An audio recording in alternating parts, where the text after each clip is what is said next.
guys! Welcome to my channel! So for today's video ay magluto tayo ng salmon belly tomato soup. So meron tayong ricado dito, spring onion, coriander, and ginger. So i-chop lang natin yung coriander. Pang-garnish natin after natin maluto yung ating soup. At syempre yung ating spring onion. So yung pinakapuno, ito ang igigisa natin, tapos yung leaves ang ating pang-garnish.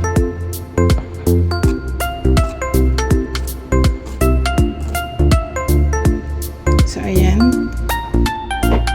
So magpitpit din tayo ng ginger.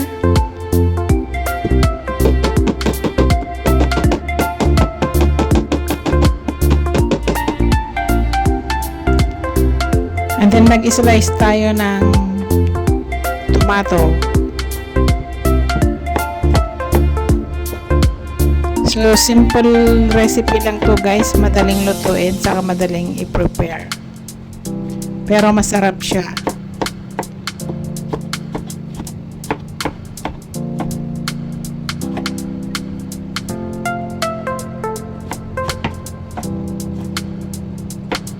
And then meron din tayong salmon belly. So ito yung pinili ko para mas mataba.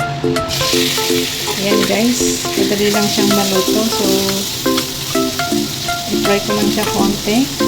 Halos pinagsabay ko na lahat. Ayan ang ating ginger.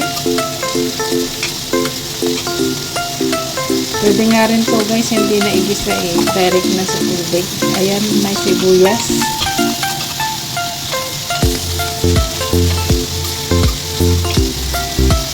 Then ilagay natin yung ating tomato. Ayan. So lutuin muna natin saglit.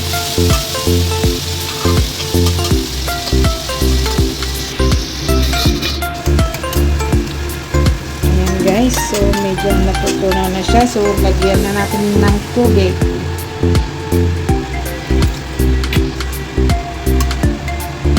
Ayan.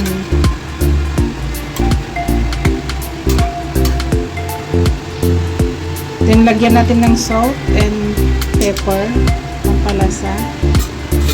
Saka natin takpan. So, ayan. Tumalo na siya, guys.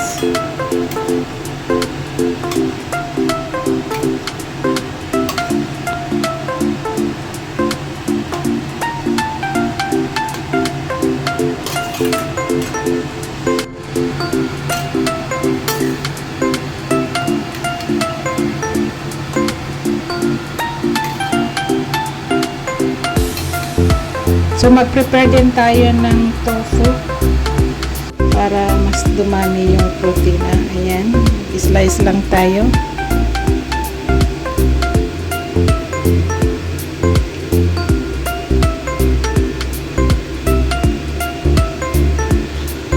Then saka natin ilagay sa sabaw.